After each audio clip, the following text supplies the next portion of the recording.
Bismillahirrahmanirrahim.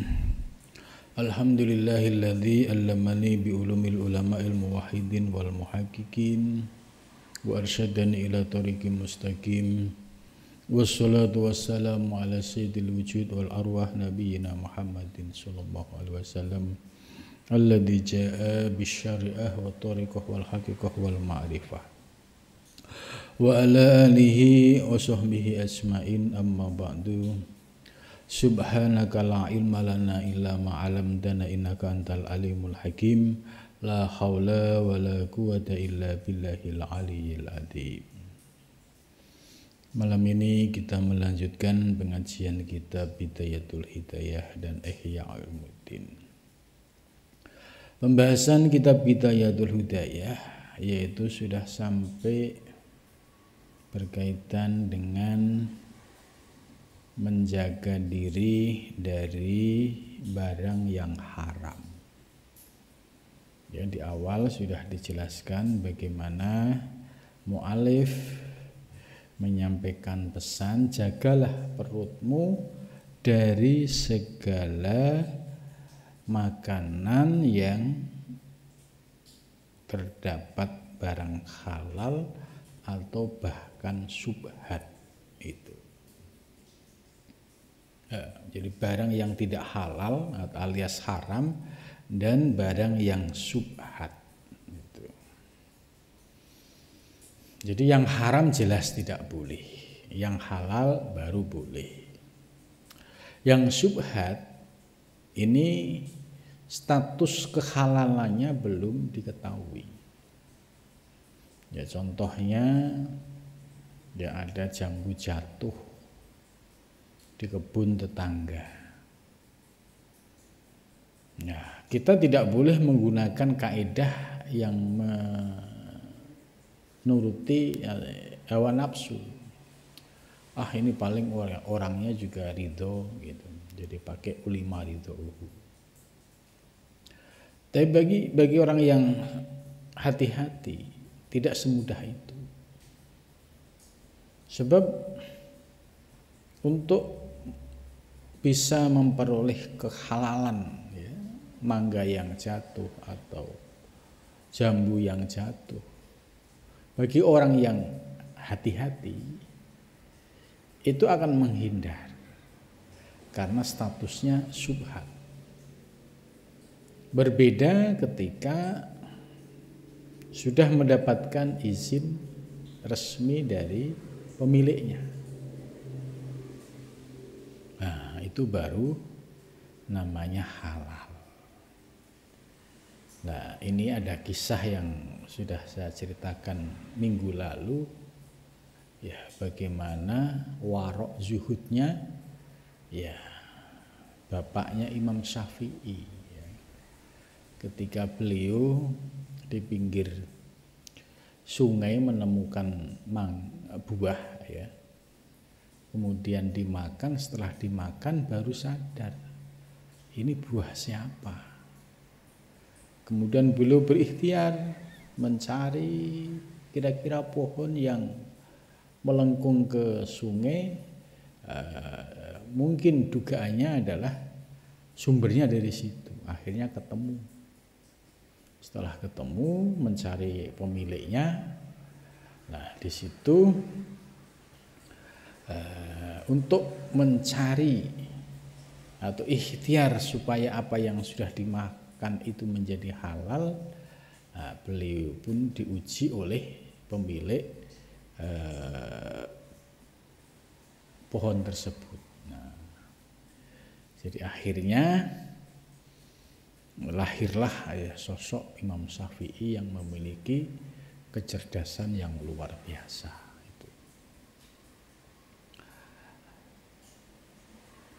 Jadi itu barang syubhatnya, sangat hati-hati.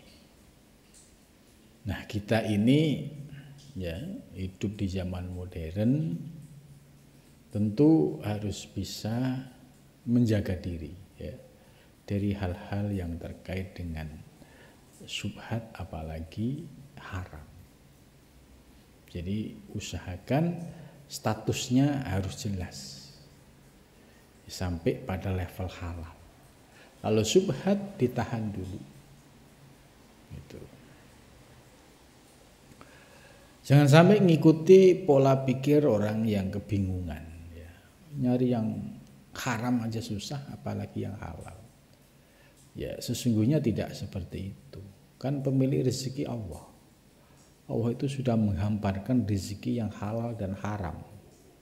Di antara halal dan haram itu ada syubhat. Ya, kita tinggal milih caranya yang mana. Kalau kita milih cara yang halal, ya pasti ketemu yang halal. Kalau kita sengaja nyari yang haram, ya ketemu yang haram. Karena dampak dari makanan yang masuk ke perut yang sumbernya dari haram itu pengaruhnya cukup besar sekali, ya, terutama untuk kebersihan hati dan jiwa. Ya, ibarat orang riyadhah mujahadah itu akan menghadapi kesulitan, ya, kalau sumber makanannya masih bersumber dari yang haram atau yang syubhat. Karena makanan yang masuk itu akan memproduksi benih-benih iblis. Dan benih-benih iblis selalu mengajak ke perbuatan fahsya dan mungkar.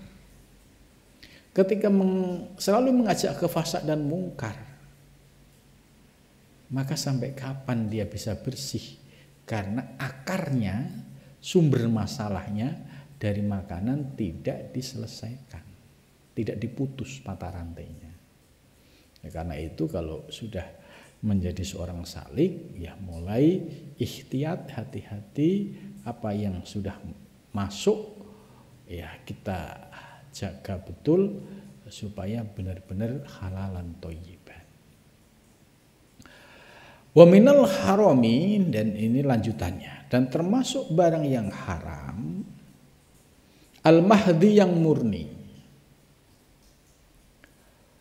Ma yukalu minal aukaf, ma ya bermula sesuatu, yukalu yang dimakan,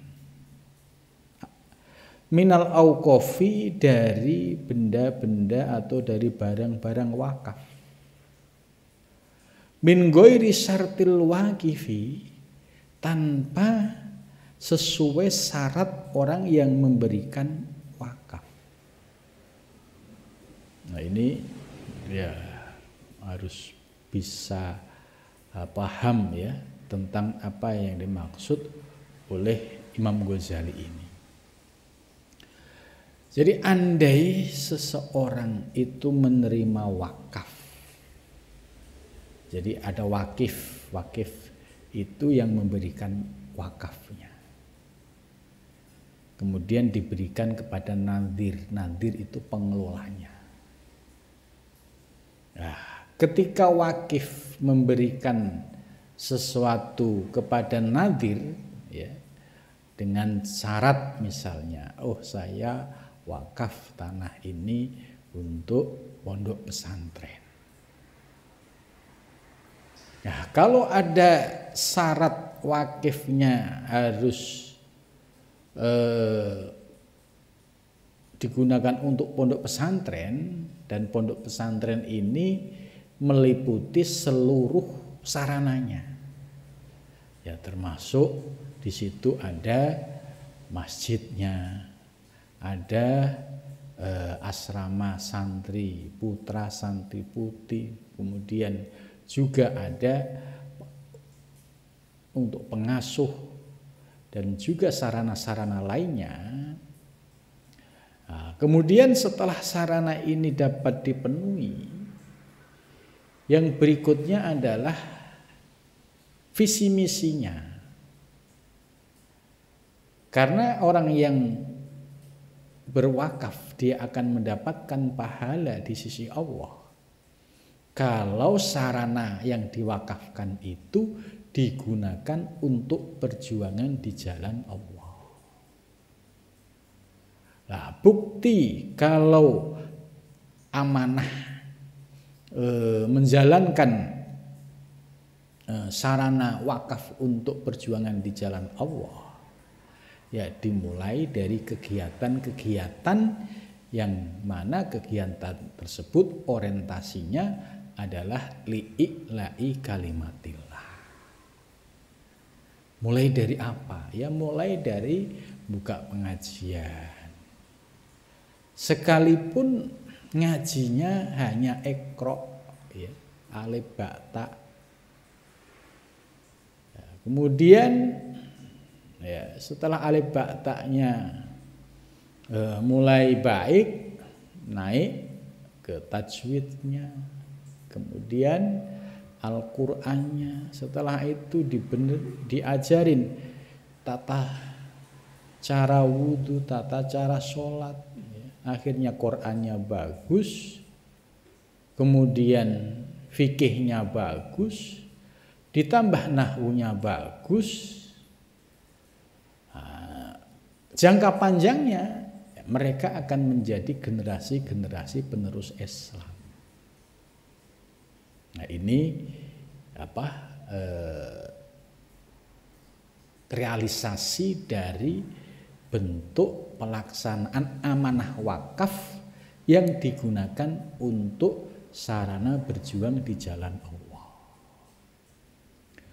Kemudian program yang lainnya apa? Yang berkaitan dengan keilmuan, termasuk menyampaikan ajaran-ajaran tasawuf, ya, yang sudah mulai langka, memberikan pencerahan ilmu.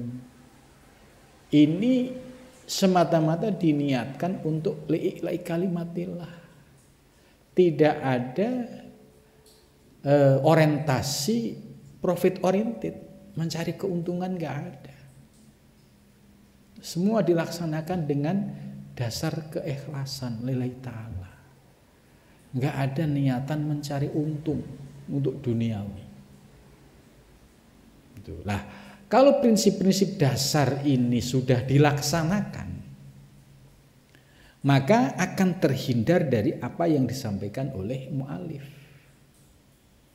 yaitu wa minal harumil mahdi ma yu'kalu minal auqaf min ghairi sartil waqif. Kenapa? Banyak orang yang menerima amanah wakaf kemudian disalahgunakan. Ini berbahaya. Nah, ini, misalnya banyak orang yang menerima sarana wakaf tapi tidak digunakan untuk li'ila'i kalimatillah. Bagaimana kalau ada modifikasi program? Ya.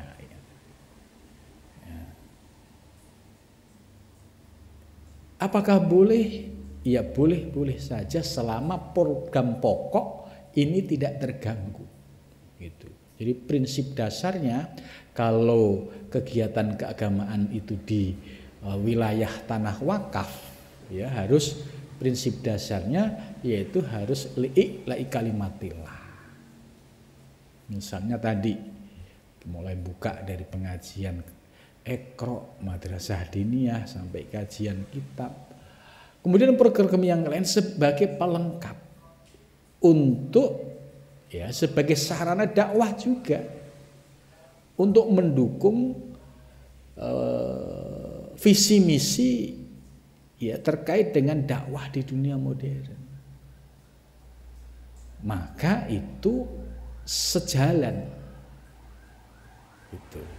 Dan juga program-program yang lainnya yang selama itu masih berkaitan dengan agama dan di situ semata-mata diniati li'ila'i kalimatillah untuk membimbing manusia, membimbing umat supaya mereka mengenal agama, mendapatkan pencerahan dan mereka selamat dunia dan akhirat.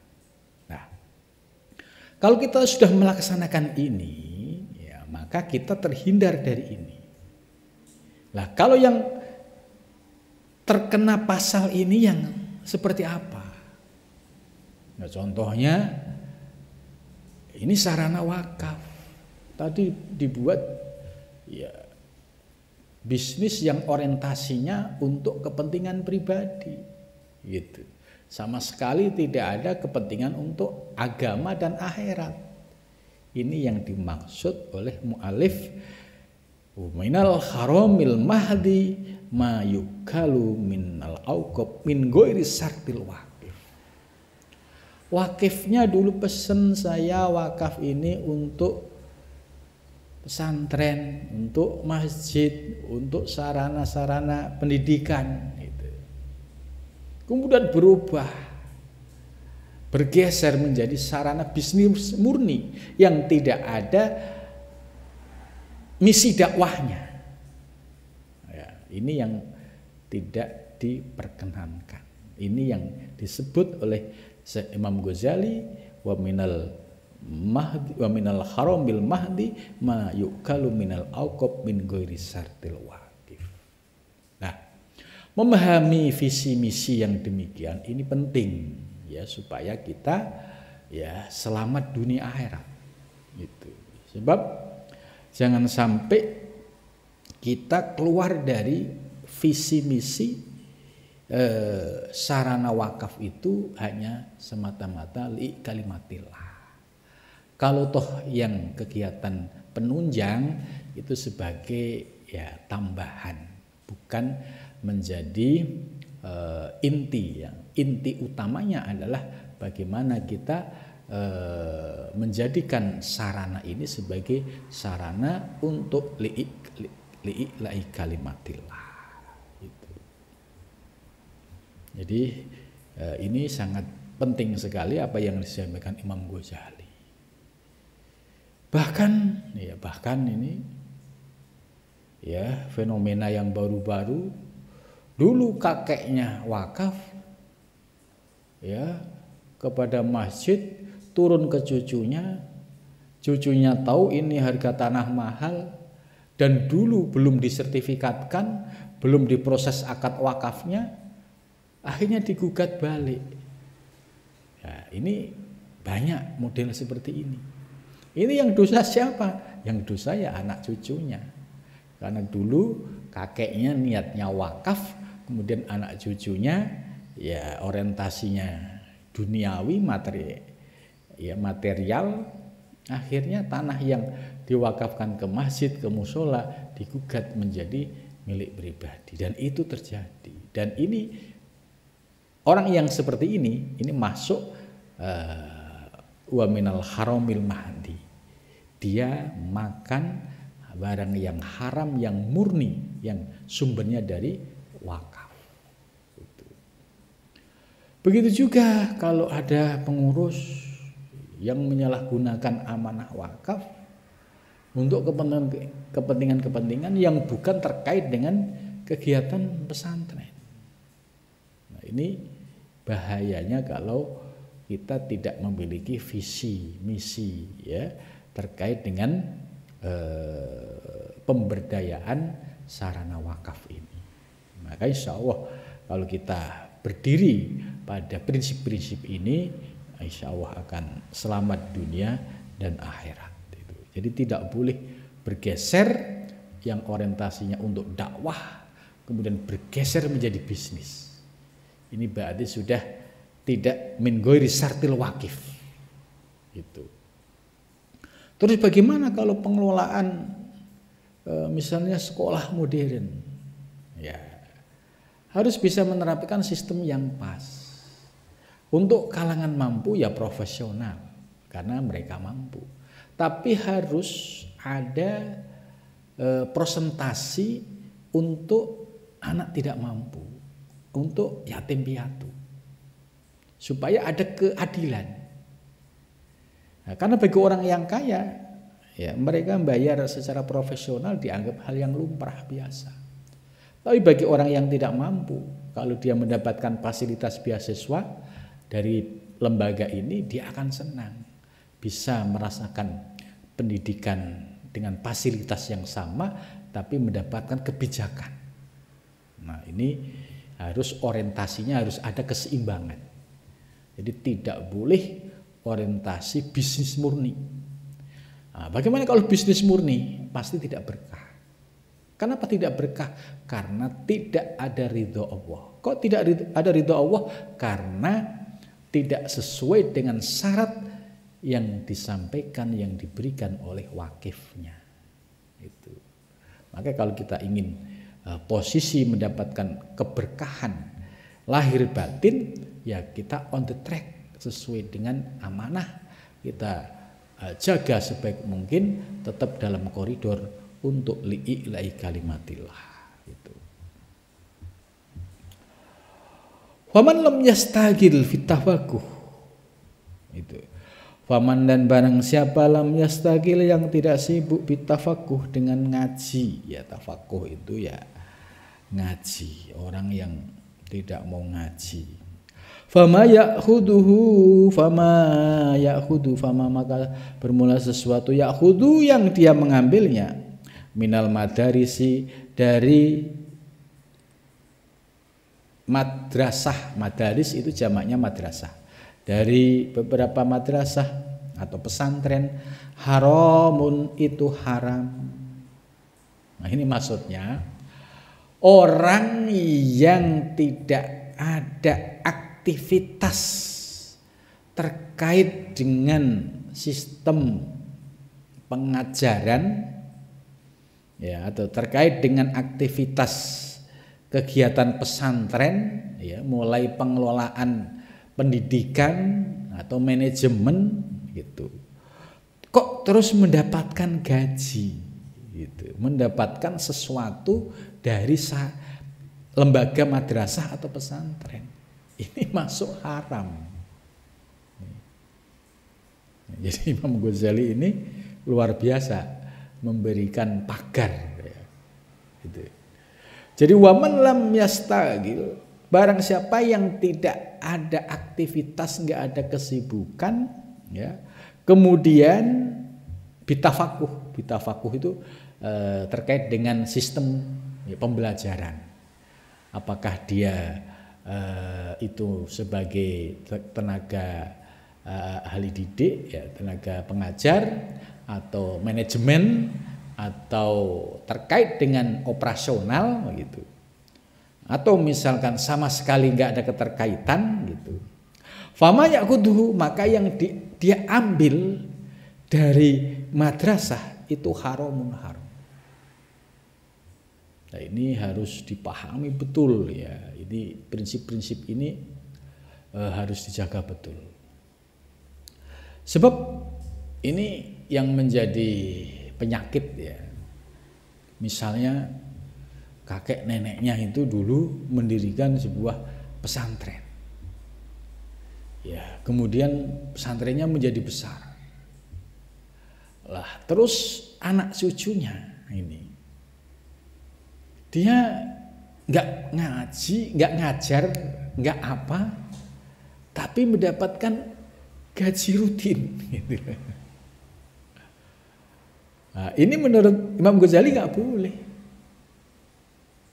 Ya, misalkan anak turunnya sang pendiri supaya dapat istilahnya honor atau bisyarah dari pesantren atau dari madrasah, ya harus ikut ngajar, ikut ngaji supaya masuk sebagai sabilillah dan dia punya hak untuk memperoleh itu. Nah, yang tidak diperkenankan oleh Imam Ghazali itu sama sekali nggak ada kontribusinya, bantu-bantu nggak, cawe-cawe nggak, tapi dapat bisyarah rutin tiap bulan. Nah, ini kalau dia ikhtiyat hati-hati, ya dia akan menolak. Malu sama Allah karena saya tidak ngajar, tidak apa, kok diberikan bisyarah. Nah, ini lebih berhak kepada para guru-guru yang mengajar. Jadi menurut saya luar biasa ini prinsip-prinsip yang disampaikan oleh Imam Ghazali. Ini kalau sampai nggak paham ini, ya, wah ternyata statusnya keras, haram gitu. Statusnya haram. Tuh. Selanjutnya waman dan barang siapa irtakaba yang melakukan siapa man maksiat dan maksiat Turaddu ditolak dia dengan maksiat syahadatu syahadatnya. Jadi kalau ada orang ngaku mukmin, ngaku muslim, tapi berani maksiat terang-terangan, ya, minum khamr terang-terangan, zina terang-terangan, nah itu nggak sah kesaksiannya walaupun saksi nikah, itu ditolak kesaksiannya. Fama ya'khuduhu, wah ini menarik ini. Fama ya'khudu, fama maka sesuatu ya'khuduhu yang dia mengambilnya bismi sufiyah, ya, dengan atas nama sufi itu. Man wakofa, man orang wakofa yang berhenti siapa, man au gairuhu, man wakofa, di sini artinya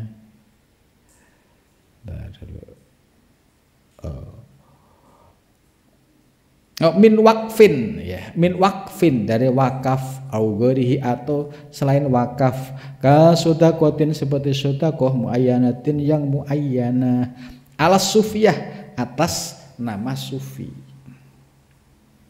Nah ini menarik ini Imam Ghazali. Jadi fama ya'khuduhu bismi sufiyah, apa yang dia ambil atas nama sufi, ya.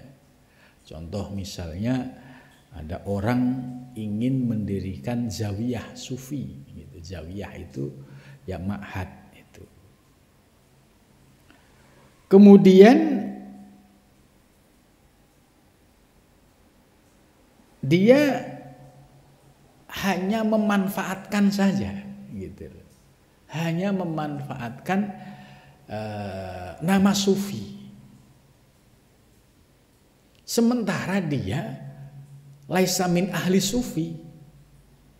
Ya belajar tasawuf ya enggak, belajar kayak tarekat juga enggak, baiat tarekat juga enggak gitu. Tapi aktivitasnya menggunakan atas nama sufi. Ya, ini ya kalau dia sampai mengambil hak terkait ini, ya ini termasuk juga sama fawa haramun itu. Jadi makanya ya perlu ekstra hati-hati itu. Bahkan para guru sufi, ya guru yang mulai hati-hati terhindar dari semacam ini, itu melakukan sebuah usaha yang sangat ikhtiyat sekali, hati-hati sekali. Dia tidak mau mengambil atau memanfaatkan murid, ya, untuk ini kepentingan atas nama sufi, tapi sesungguhnya untuk kepentingan pribadi. Ini. Jadi ini ya apalagi sampai komersialisasi, ya. Komersialisasi atas nama sufi, atas nama tasawuf. Ini juga sangat ya tidak diperkenankan. Ya, makanya para sufi yang paham prinsip ini, ya, seperti contoh ya yang saya lihat Kiai Mangkli. Kiai Mangkli itu ya dulu waktu saya kecil itu sering diajak silaturahmi sama bapak saya, ikut pengajian rutin di pucuk gunung. Itu beliau tidak mau menerima serupiah pun dari murid. Tapi semua tamu yang hadir dicukupin makannya. Itu. Ini karena ikhtiyat, hati-hati. Terus ada lagi seorang mursyid, ya. Ya. Padahal muridnya cukup banyak, ya. Sekali kegiatan suluk itu bisa 1.000-1.500. Minimal 1.000. Minimal itu 700-800, sedang itu 1.000, banyak itu 1.500, ya, 500 orang ngumpul, itu kiai yang sangat hati-hati itu tidak mau menerima amplop dari para murid-muridnya. Jadi kalau ada murid yang sengaja ngasih amplop itu ya benar-benar dimarahin. Nah, kenapa demikian? Jawabannya menarik. Ketika beliau ngaji, saya tidak ingin murid-murid datang ke sini itu ada beban soal duit. Kenapa? Karena nggak enak ngasih Pak Yai, nggak enak, nggak bisa roin. Gitu.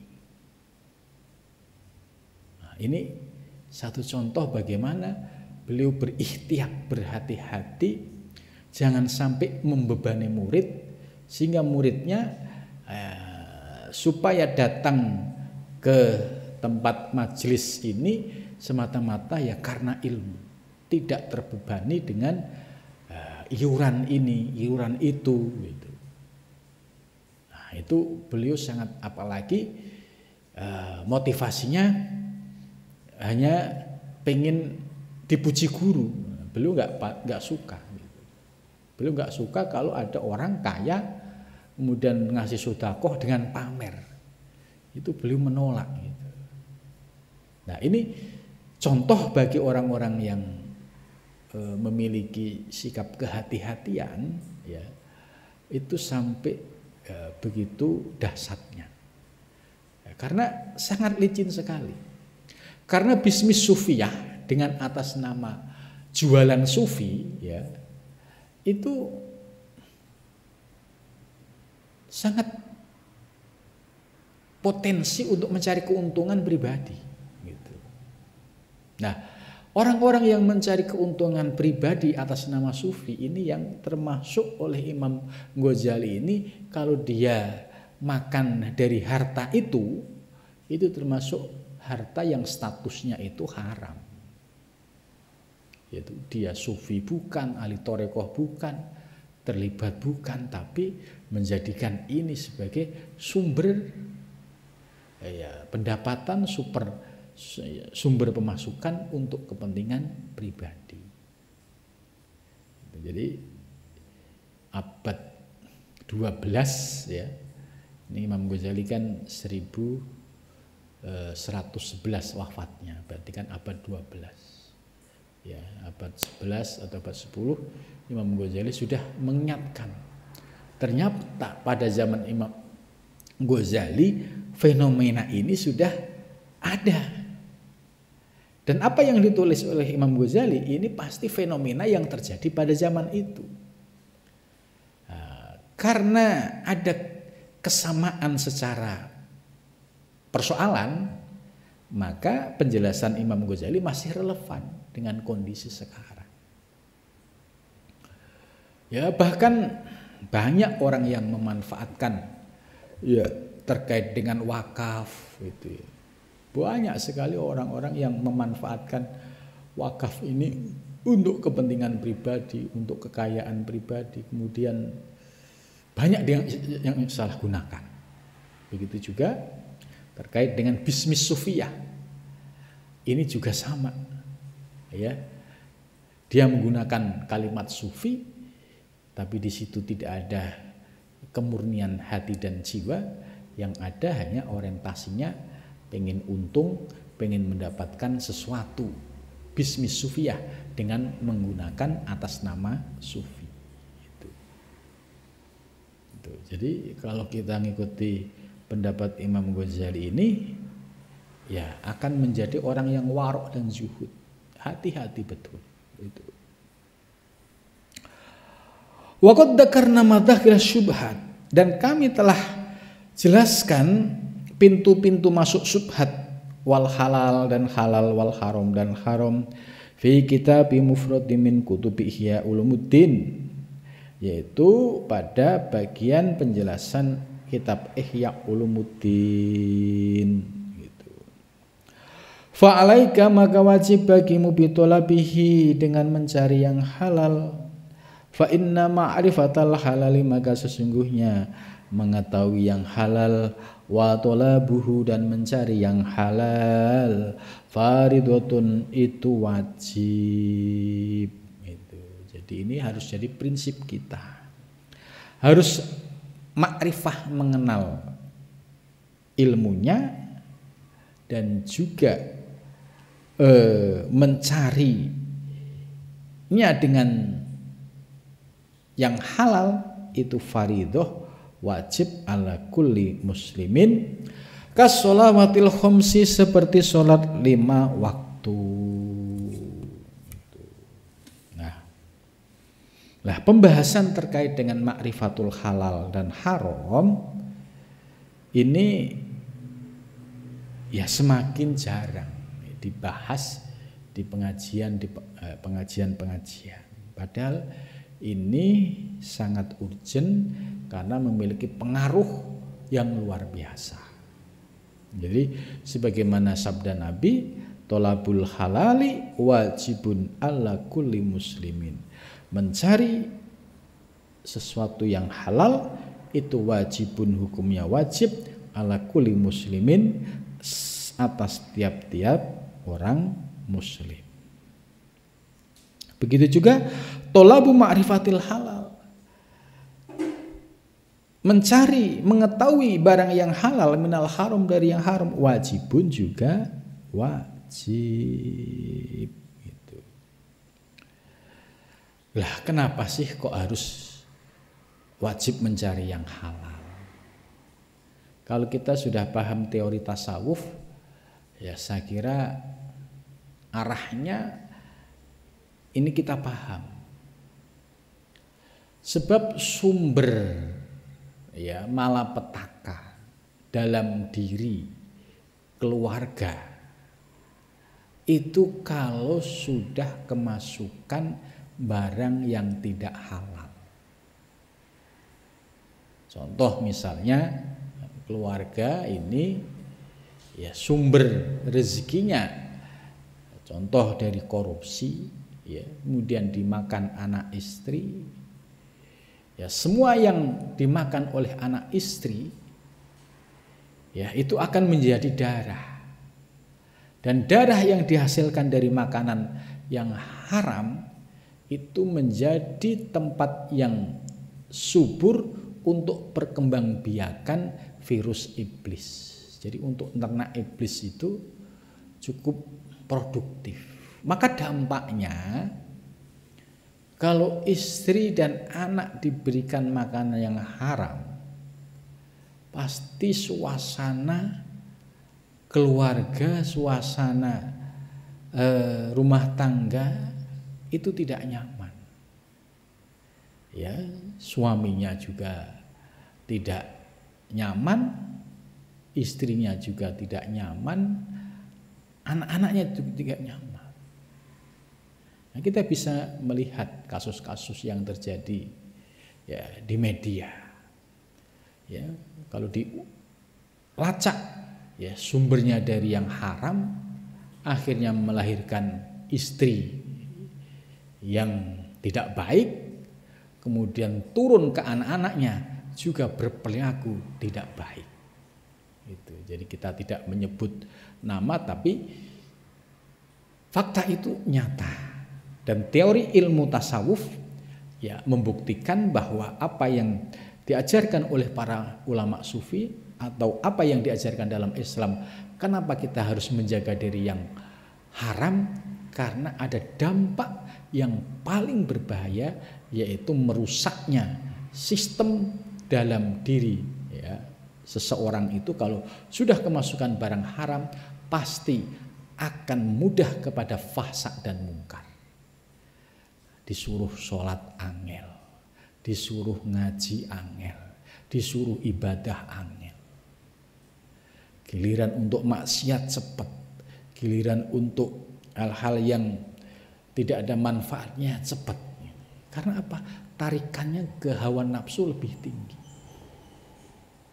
Nah, ini satu bukti bahwa kenapa ajaran Islam menekankan supaya makan yang halal, karena ada dampak negatif yang berbahaya bagi seseorang, ya terutama bagi salik yang menuju Allah, tentu ini akan menjadi kendala dalam perjalanannya, terutama menuju Allah Subhanahu wa Ta'ala. Mudah-mudahan dengan penjelasan ini kita bisa memiliki prinsip ya bagaimana kita menghadapi kehidupan dunia, tapi kita tetap dengan mencari yang halalan thayyibah.